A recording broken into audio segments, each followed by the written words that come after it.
In this session, we will discuss India's first anti-terror policy.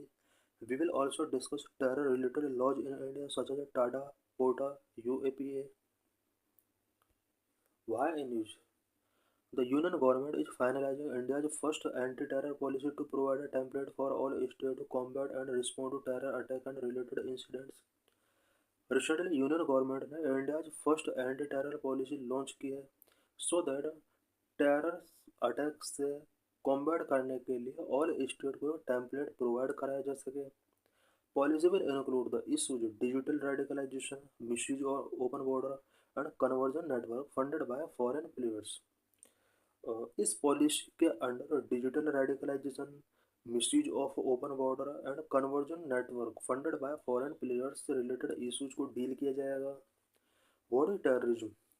Terrorism is the deliberate and unlawful use of violence and intimidation, especially against civilians, to instill fear and achieve political, religious or ideological goal. Terrorism civilian के under fear instil करने के लिए, political, religious और ideological गोल को achieve करने के लिए deliberately and unlawful तरीके से यूज किए गए वायलेंस है. It seeks to influence societies और government by creating a climate of fear, disruption and uncertainty. India maintain a zero tolerance policy against terrorism. India ने टेररिज्म के against always zero tolerance policy maintain किया है. There are two universally accepted definitions of terrorism, making it difficult to classify specific activity as terrorist act.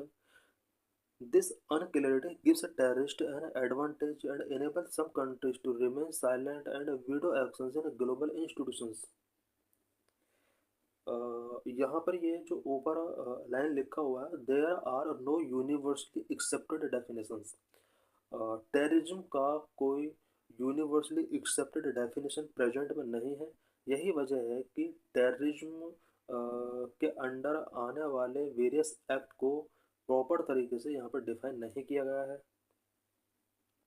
Major anti terror act in India. India में anti terror act क्या रहे हैं? Number one, Unlawful Activity Prevention Act 1967 UAPA. Original purpose: the UAPA was originally enacted to deal with unlawful activities and secessionist movement that threaten India's integrity and sovereignty. Unlawful Activities Prevention Act UAPA 1967 में India में launch किया गया था, जिसका main objective unlawful activities and secessionist movement को deal करना था. Because इस तरह की जो एक्टिविटीज होती हैं वो इंडिया के इंटीग्रिटी एंड सॉवरेनिटी के लिए थ्रेट होती हैं. Expansion. It has been amended multiple times to institute measures against terrorism, making it India's principal anti terror law. Multiple time UAPA के अंडर अमेंडमेंट किए गए एंड टेररिज्म के against इसके under कुछ प्रोविजन किए गए. ये इंडिया का प्रिंसिपल एंटी टेरर लॉ है. Key provisions: designating terrorist. The 2019 amendment in UAPA allow the government to designate individual as terrorist in addition to organizations. 2019 में UAPA के अंडर कुछ अमेंडमेंट किए गए. इन अमेंडमेंट के अकॉर्डिंग इंडिविजुअल को भी टेररिस्ट डिक्लेयर किया जा सकता है. Broad definition of terrorist act. Terrorist act का यहाँ पर डेफिनेशन प्रपोज किया गया.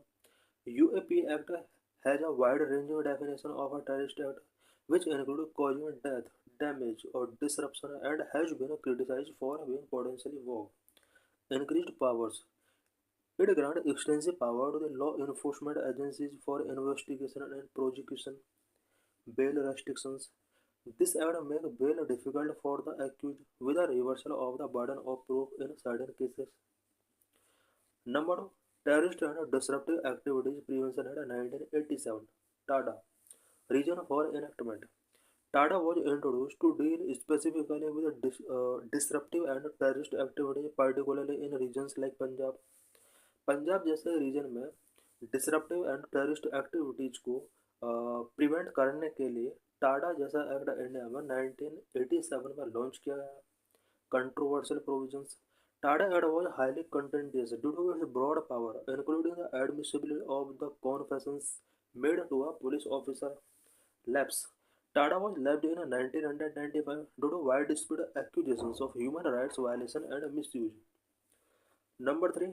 Prevention of Terrorism Act 2002 (POTA). Reason for enactment. POTA Act was enacted after the 2001 attack on the Indian Parliament to replace the lapsed TADA with a new stringent anti-terror law. 2002 में POTA act prevention of terrorism act enact किया गया और टाडा को यहाँ पर इसके लिए replace किया गया बिकॉज 2001 में इंडियन पार्लियामेंट पर अटैक हुआ था. Controversial features. It was controversial because law enforcement agencies granted expanded power and allowing for detention up to 180 days. Repeal. POTA was repealed in 2004 due to concern about its potential for misuse and violation of human rights. Number 1. National Investigation Agency Act 2008 (NIA). Formation. Established in the response to the 2008 Mumbai terror attack. 2008 में Mumbai terror attack होता है.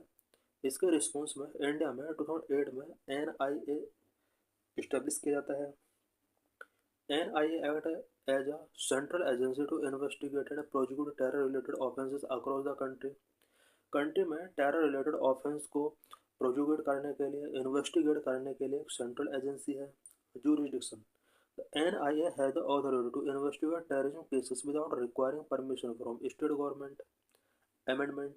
Amendment in 2019 expanded the NIA scope to include cases related to counterfeit currency, cyber terrorism, and human trafficking.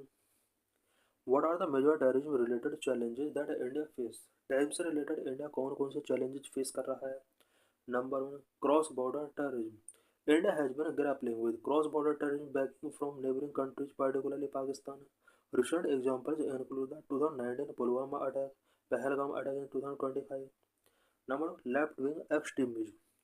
The left-wing extremist movement, also known as the Naxalite insurgency, has been a persistent challenge for India. Maoist rebel group have been active in several states like Jharkhand and Chhattisgarh, engaging in violence, extortion, and disrupting development projects. The number of ALDO-related violence incidents have come down by 76% in 2022 in comparison to 2010. Number 3. Separatist movement and militancy. India has faced separatist movement and militancy in various regions such as Punjab and Northeast.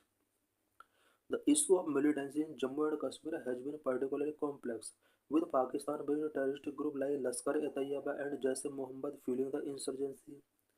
Number 4. Radicalization and online propaganda.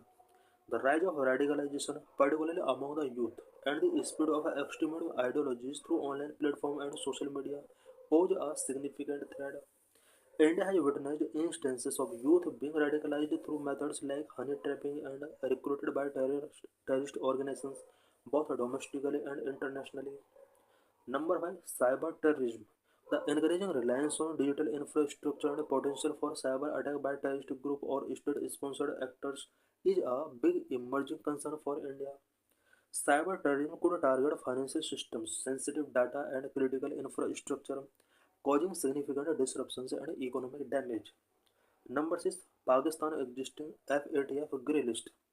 Pakistan became out of grey list. India's claim about Pakistan's lack of action against terror group might hold less weight internationally. The Financial Action Task Force listing served as a form of validation of India's concern.